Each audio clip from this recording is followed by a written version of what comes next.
Olá pessoal, então estou aqui porque nós tivemos um problema, com a ferramenta BBB. Ela está passando por uma reestruturação, então os vídeos ou as conferências feitas na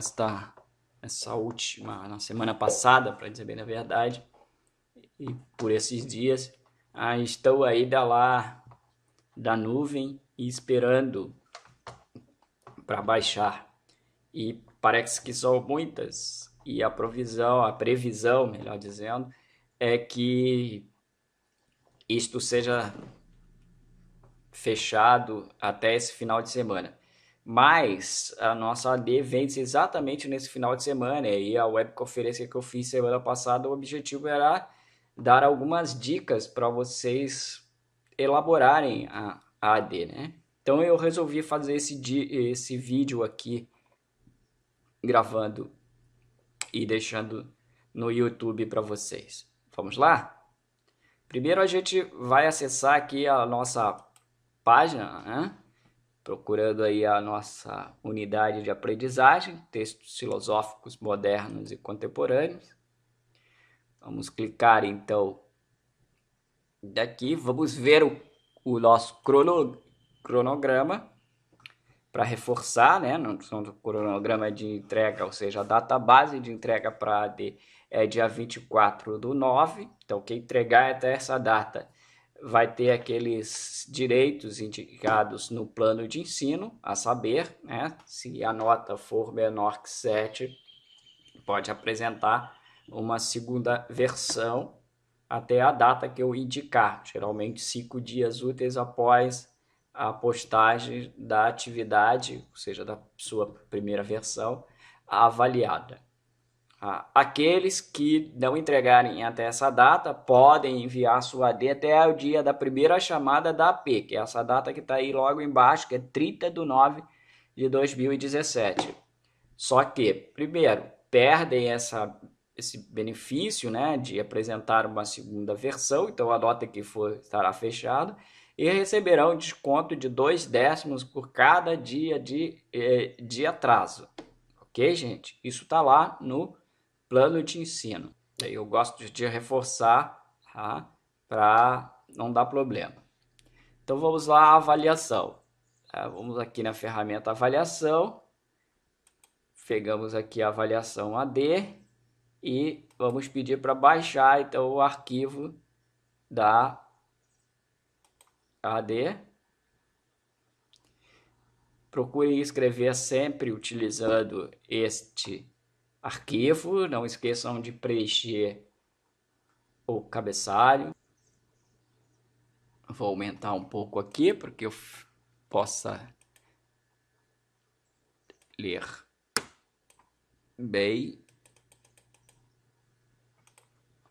Então, né, preencham o cabeçalho com o nome do curso, porque tem alguns que fazem às vezes a unidade de aprendizagem não são do curso de filosofia, o nome do professor, Carlos Euclides Marques, o nome de vocês, né, do aluno, e a data. Só que sempre lembrando, né, eu vou considerar como data aqui a data da postagem no ambiente, não essa data que está aqui. Evidentemente, a data pode coincidir com a data da postagem, mas tem gente que às vezes faz e esquece de enviar, ou por alguma carga d'água não consegue enviar, aí fica aquela data do dia que ele terminou a escrita ou começou a escrever, né? Então vamos lá ao enunciado geral. Para realizar essa atividade, além de ter estudado os roteiros de estudo 1 e 2 do material didático da unidade de aprendizagem, o A, você terá que ler 2 textos complementares, disponíveis na Mediateca. Um texto da obra Convite à Filosofia, um livro de manual, né, já bastante conhecido, que está na edição aqui. O fragmento que está disponibilizado na Mediateca é uma edição de 1997. E outro texto, né, falando sobre a razão instrumental, que é um trecho da obra O Ponto de Mutação, do Capra, de 1994, de uma edição de 1994. Evidentemente pode haver edições mais recentes, tá? Talvez até algum de vocês tenha esses 2 livros em casa em edições mais recentes. Então, se quiserem referenciar a partir dessas edições, use a paginação dessas edições e deixe claro o ano de publicação dessa. Mas não precisa, você já tem os dados, alguns dos dados aqui, né? Falando sobre esse texto do Capra, né, que é um fragmento do texto do Capra, um fragmento intitulado A Razão Instrumental, do livro Ponto de Mutação, fala sobre a máquina do mundo newtoniano. E aí você também deverá assistir ao filme Midwalk, O Ponto de Mutação, de Bert A. Capra, que é se não me falha a memória, irmão do Fritz Capra, que escreveu o livro. O livro é baseado desculpe, o filme é baseado no livro do Fritz Capra, tá? E isso está disponível nesse link aqui. Vocês poderão encontrar pela internet no outro link, mas é bom que vocês assistam, tá? O filme inteiro. É um bom filme para questões de teoria do conhecimento, filosofia da ciência. Então, o que nós temos aqui? Primeiro, uma identificação de que o aspecto abordado tem ligação com os tópicos de estudos 1 e 2. Às alturas do campeonato, vocês já passaram por esses tópicos de estudos, né? Tem mais o primeiro, a indicação mais histórica, o segundo, as ideias principais da introdução e alguns aspectos gerais do livro 1, da obra do Bacon, certo? Lembrando que a perspectiva adotada por essa unidade de aprendizagem é mais a perspectiva historicista. Em alguns momentos, se visto o capítulo isolado, ele pode parecer genético historicista, mas o livro como todo é historicista, né? Diferente, por exemplo, para quem fez a unidade de aprendizagem de textos filosóficos antigos e medievais, onde predominava, estou sempre reforçando, predominar, né, onde predominava a perspectiva dogmática, também com algumas pinceladas de algo que poderia parecer com o genético historicista, principalmente no primeiro capítulo, tá? Ou um ou outro momento mais breve no restante dos capítulos, mas predominantemente na unidade de aprendizagem de textos filosóficos antigos e medievais, a leitura era uma leitura dogmática. E aí é bom lembrar aquilo que a gente trabalhou no discurso filosófico, outra unidade de aprendizagem que compõe essa certificação, né? Essa distinção entre essas abordagens de leitura, historicista, dogmática e genético-historicista. Eu disponibilizei na Mediateca o vídeo que eu fiz para esta unidade de aprendizagem, ou seja, de discurso filosófico, e que eu trabalhei essas diferenciações. É bom recuperá-lo. Então, após ter lido os 2 textos complementares e assistido ao filme, escreva um texto dissertativo de 20 a 50 linhas. Você pode passar um pouco de 50 linhas, desde que não seja muito, tá, gente? Mas escrever menos de 20 linhas, não. Tá? Menos de 20 linhas vai te prejudicar bastante. Tá? E aí, fazendo o que nesse texto dissertativo? Apresentando as críticas destes autores ao modelo de ciência proposto por Bacon. Quais os autores?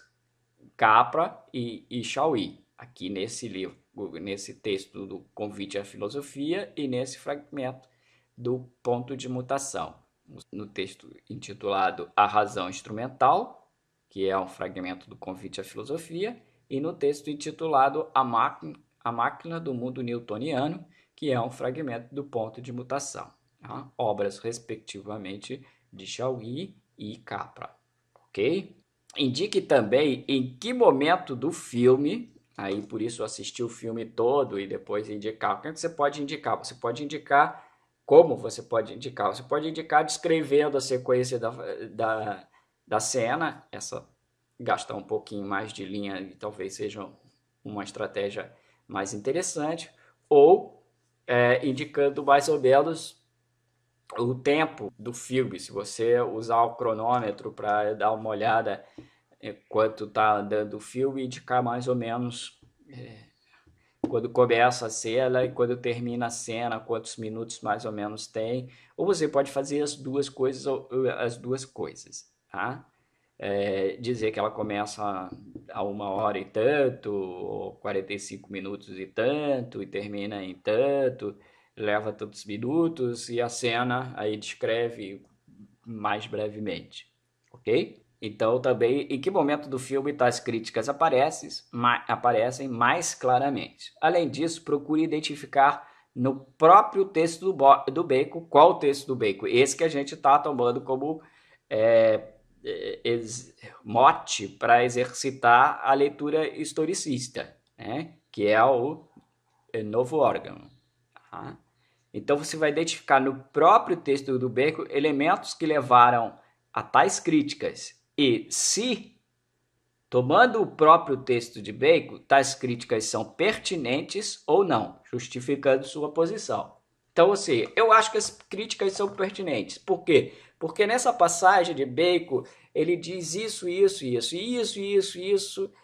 tem certa reverberação, ou pode ser corroborado com a ideia que apresenta Chauí e Capra.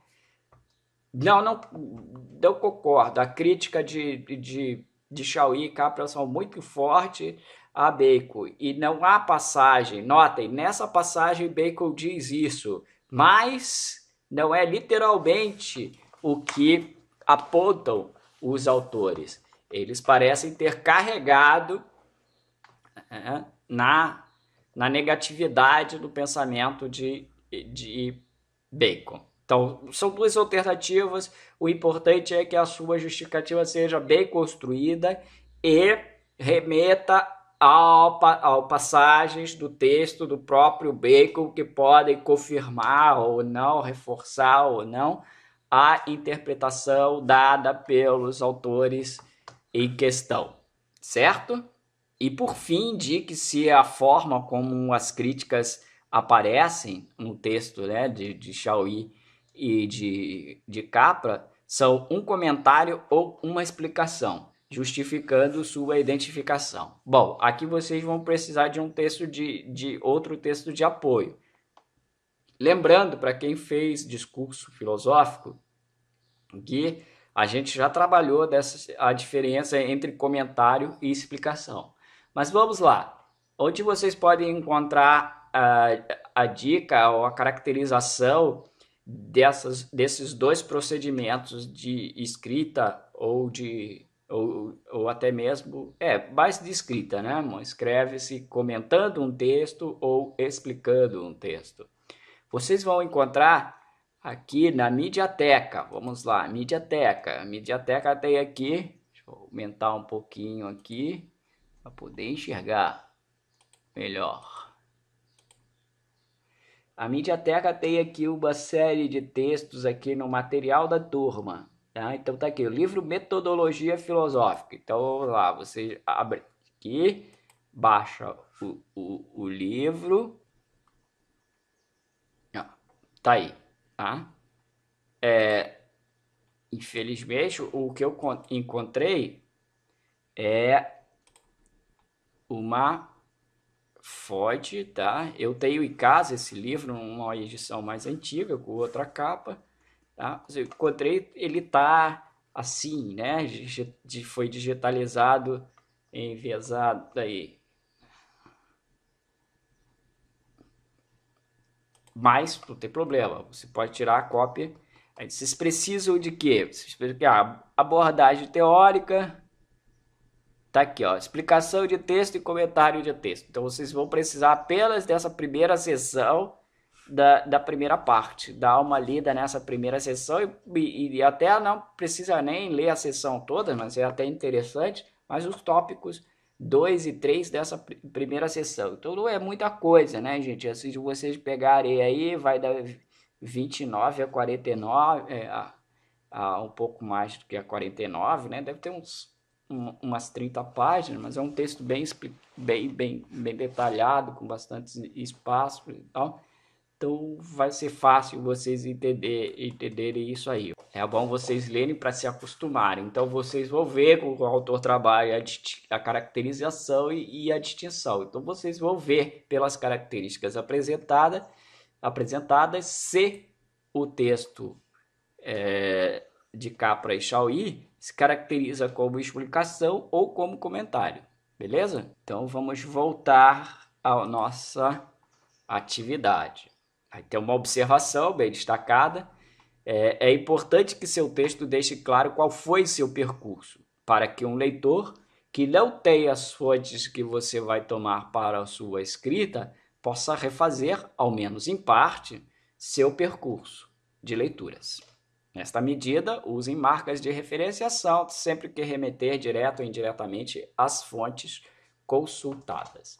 Bom, por que eu tenho que reforçar isso, gente? Eu tenho notado, não raramente, que vocês têm certas dificuldades quanto ao uso das fontes. Né? Quando vocês transcrevem literalmente, a maioria não apresenta problemas, né? Ou põe entre aspas, ou faz aquele alinhamento diferenciado para citação direta. Mas quando se trata de citação indireta, tem gente que tem uma certa teimosia, que acha que não precisa de marca de referenciação. Precisa, gente. Eu fiz texto de memória. Memória de quê? Né? Não é uma memória de insight, intuição, né? A memória não é intuição, memória é algo que permanece de uma experiência. Se é uma experiência, há uma fonte, né? Não é uma intuição imediata, em absoluto. Então, se há uma fonte, é importante que você indique a fonte para aquele com qual você está falando, com quem você está falando, ou com quem você está dialogando num texto, ou para quem você está escrevendo num texto, para que ele possa recuperar esta fonte. Claro, eu reconheço, a gente estuda, lê um monte de coisa, etc. E algumas coisas ficam na lembrança, mas a gente não lembra mais da onde a gente leu aquilo. Mas no texto acadêmico, né, a gente deve referenciar. Por isto, é bom que sempre que a gente esteja lendo para se preparar para uma atividade, a gente faça os apontamentos, aquelas fichas, né? Lembra aquele texto aquele livro do Antônio Joaquim Severino, que eu acho que os 2 primeiros capítulos são bem interessantes para vocês organizarem o estudo e o teu tempo de estudo. Então lá ele fala um pouco, o livro é Metodologia do Trabalho Científico, se não me falha a memória. Infelizmente eu não estou com ele aqui perto para olhar, tá? Para dar o título direitinho. Mas lá ele fala sobre fichas de leitura, formas de armazenamento da informação. Por que isso é importante? Exatamente em função disso, eu vou precisar referenciar. Outro aspecto, a atividade, no seu enunciado aqui, esse aqui, primeiro parágrafo, ele é bem claro, você tem certos textos a tomar. Da Marilena Chauí, o do Capra, o filme do cineasta Bernard Capra, e talvez algumas informações do tópico de estudo 1 e 2.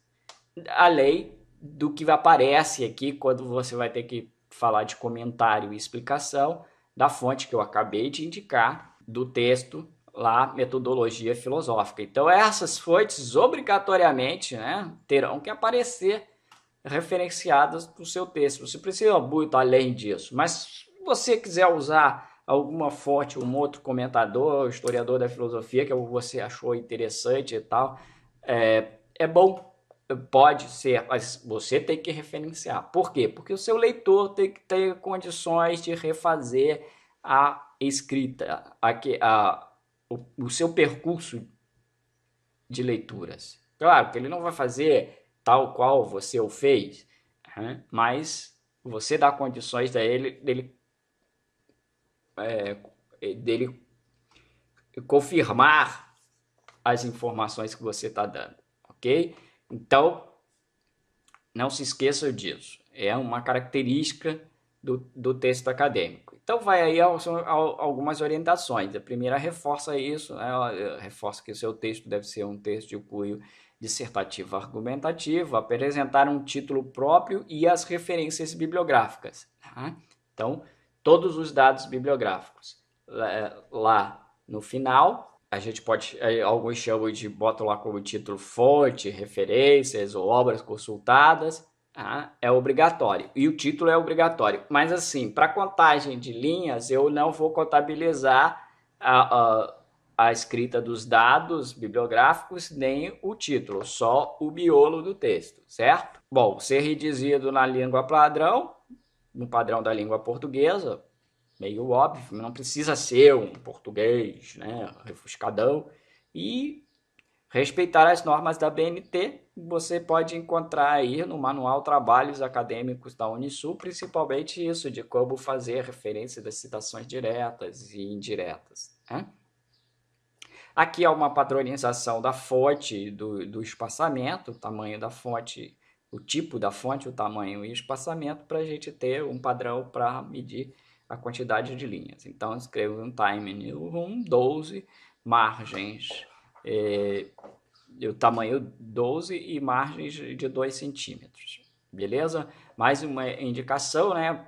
Usem aquela estrutura tradicional, introdução, desenvolvimento e conclusão, ou considerações finais. Lembrando que o que deve ter na introdução? Olha, a introdução deve deixar claro para o seu leitor o que você vai fazer, de onde você parte, como você vai desenvolver o seu raciocínio. Desenvolvimento, você cumpre isso que você propôs na introdução e a conclusão você faz ali um parágrafo de arremate e tal. Lembrando que o texto, basta um parágrafo, já que você não tem uma quantidade muito grande de linhas, um parágrafo para a introdução, um parágrafo para a conclusão, e aí uns 2 ou 3 parágrafos, né?